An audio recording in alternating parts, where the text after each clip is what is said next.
Árbol en la colina. Al sureste de Hamden, cerca de la tortuosa garganta que excava el río Salmón, se extiende una cadena de colinas escarpadas y rocosas que han desafiado cualquier intento de colonización. Los cañones son demasiado profundos, los principios demasiado escarpados como para que nadie, excepto el ganado transhumante, visite el lugar. La última vez que me acerqué a Hamden, la región conocida como el Infierno, formaba parte de la reserva del bosque de la Montaña Azul. Ninguna carretera comunica este bosque con ningún lugar inaccesible con el mundo exterior, y los montañeses dicen que es un trozo del jardín de su majestad Satanás, trasplantado a la tierra. Una leyenda local asegura que la zona está hechizada. No se atreven a aventurarse en sus misteriosas profundidades, y dan crédito a las historias que cuentan los indios antiguos, moradores de la región desde hace incontables generaciones, acerca de unos demonios gigantes venidos del exterior que habitan en estos parajes. Estas sugerentes leyendas estimularon mi curiosidad. La primera, y gracias a Dios, la última vez que visité aquellas colinas tuvo lugar en el verano de 1938, cuando vivía en Hamden con Constantin Temis. Él estaba escribiendo un tratado sobre la mitología egipcia, por lo que yo me encontraba solo la mayor parte del tiempo, en la calle Beacon que miraba hacia la infame casa del pirata, construida por Excel Jones hace 70 años. La mañana del 23 de junio me sorprendió caminando por aquellas siniestras y tenebrosas colinas, que a aquellas horas, las 7 de la mañana, parecían bastante ordinarias. Me alejé 7 millas hacia el sur de Hamden y entonces ocurrió algo inesperado. Estaba escalando por una pendiente herbosa, se abría sobre un cañón particularmente profundo. Cuando llegué a una zona que se hallaba totalmente desprovista de la hierba y vegetación propia de la zona, se extendía hacia el sur y pensé que se había producido algún incendio, pero después de un examen más minucioso no encontré ningún resto del posible fuego. Los acantilados y principios cercanos parecían horriblemente chamuscados, como si alguna gigantesca antorcha los hubiera barrido, haciendo desaparecer toda su vegetación. Y aún así seguía sin encontrar ninguna evidencia de que se hubiera producido un incendio. Caminaba sobre un suelo rocoso y sólido sobre el que nada florecía. Mientras intentaba descubrir el núcleo central de esta zona desolada, me di cuenta de que en el lugar había un extraño silencio. No se veía ningún ave, ninguna liebre, incluso los insectos parecían rehuir de la zona. Me encaramé a la cima de un pequeño montículo, intentando calibrar la extensión de aquel paraje inexplicable y triste. Entonces vi el árbol solitario. Se hallaba en una colina un poco más alta que las circundantes, de tal forma que enseguida lo descubrí, pues contrastaba con la soledad del lugar. No había visto ningún árbol en varias millas a la redonda. Algún arbusto retorcido, cargado de bayas, que crecía encaramado a la roca, pero ningún árbol. Era muy extraño descubrir uno precisamente en la cima de la colina. Atravesé 2 pequeños cañones antes de llegar al sitio. Me esperaba una sorpresa. No era un pino, ni un abeto, ni un almés. Jamás había visto en toda mi experiencia algo que se le pareciera, y gracias a Dios jamás he vuelto a ver uno igual. Se parecía a un roble más que a cualquier otro tipo de árbol. Era enorme, con un tronco nudoso que medía más de 1 metro de diámetro, y unas inmensas ramas que sobresalían del tronco, a tan solo unos pies del suelo. Las hojas tenían forma redondeada y todas tenían un curioso parecido entre sí. Podría parecer un lienzo, pero juro que era real. Siempre supe que era, a pesar de lo que dijo Tennis después. Recuerdo que miré la posición del sol y decidí que eran aproximadamente las 10 de la mañana. A pesar de no mirar mi reloj, el día era cada vez más caluroso, por lo que me senté un rato bajo la sombra del inmenso árbol. Entonces me di cuenta de la hierba que crecía bajo las ramas, otro fenómeno singular si tenemos en cuenta la desolada extensión de tierra que había atravesado. Una caótica formación de colinas, gargantas y barrancos me rodeaban por todas partes, aunque la elevación donde me encontraba era la más alta en varias millas a la redonda. Miré al horizonte hacia el este y asombrado, atónito, no pude evitar dar un brinco. Destacándose contra el horizonte azul sobresalían las montañas Bidcore.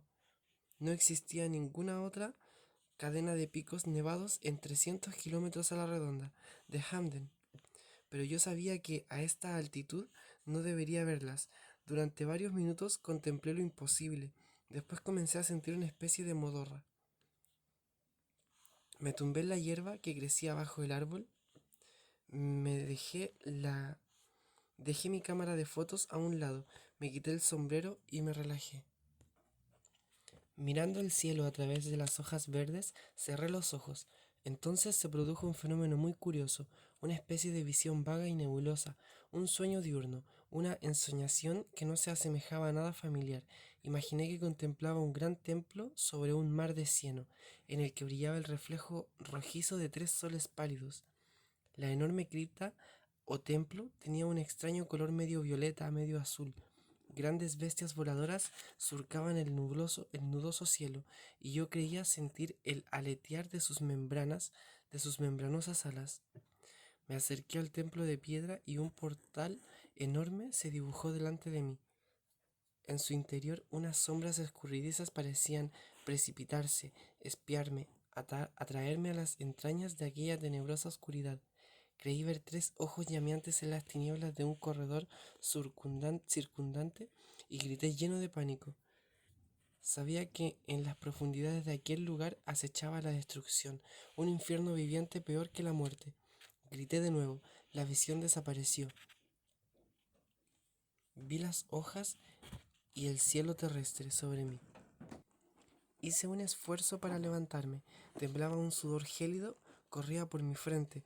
Tuve unas ganas locas de huir, correr ciegamente, alejándome de aquel tétrico árbol sobre la colina. Pero deseché estos temores absurdos y me senté tratando de tranquilizar mis sentidos. Jamás había tenido un sueño tan vívido, tan horripilante. ¿Qué había producido esta visión? Últimamente había leído varios libros de Tennis sobre el antiguo Egipto. Mené la cabeza y decidí que era hora de comenzar de comer algo. Sin embargo, no pude disfrutar de la comida, entonces tuve una idea. Saqué varias instantáneas del árbol para mostrárselas a Tennis, seguro que las fotos lo sacarían de su habitual estado de indiferencia. A lo mejor le contaba el sueño que había tenido. Abrí los objetivos de mi cámara y tomé media docena de instantáneas del árbol. También hice otra de la cadena de picos nevados que se extendía en el horizonte. Pretendía volver y las fotos podían servir de ayuda. Guardé la cámara y volví a sentarme sobre la suave hierba. ¿Era posible que aquel lugar bajo el árbol estuviera hechizado? Sentía pocas ganas de irme. Miré las curiosas hojas redondas, cerré los ojos, una suave brisa meció las ramas del árbol, produciendo musicales murmullos que me arrullaban. Y de repente vi de nuevo el pálido cielo rojizo y los 3 soles, las tierras de las 3 sombras. Otra vez contemplaba el enorme templo, era como si flotase en el aire, un espíritu sin cuerpo explorando las maravillas de un mundo loco y multidimensional. Las cornisas inexplicables del templo me aterrorizaban, y supe que aquel lugar no había sido jamás contemplado ni en los más locos sueños de los hombres.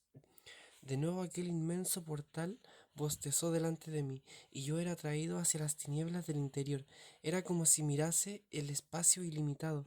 Vi el abismo, algo que no pude describir en palabras, un pozo negro sin fondo, lleno de seres innominables y sin forma, cosas delirantes, salvajes, tan sutiles como la bruma de Shambhala. Mi alma se encogió, tenía un pánico devastador. Grité salvajemente creyendo que pronto me volvería loco. Corrí. Dentro del sueño corrí preso de un miedo salvaje.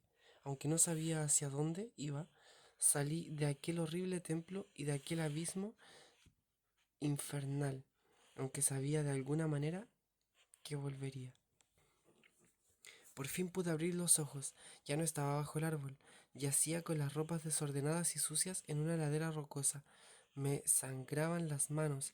Me erguí mirando a mi alrededor. Reconocí donde me hallaba. Era el mismo sitio donde había contemplado por primera vez toda aquella requemada región.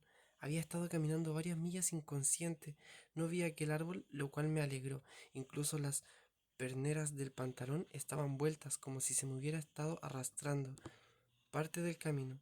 Observé la posición del sol, atardecía. ¿Dónde había estado? Miré la hora en el reloj. Se había parado a las 10:34.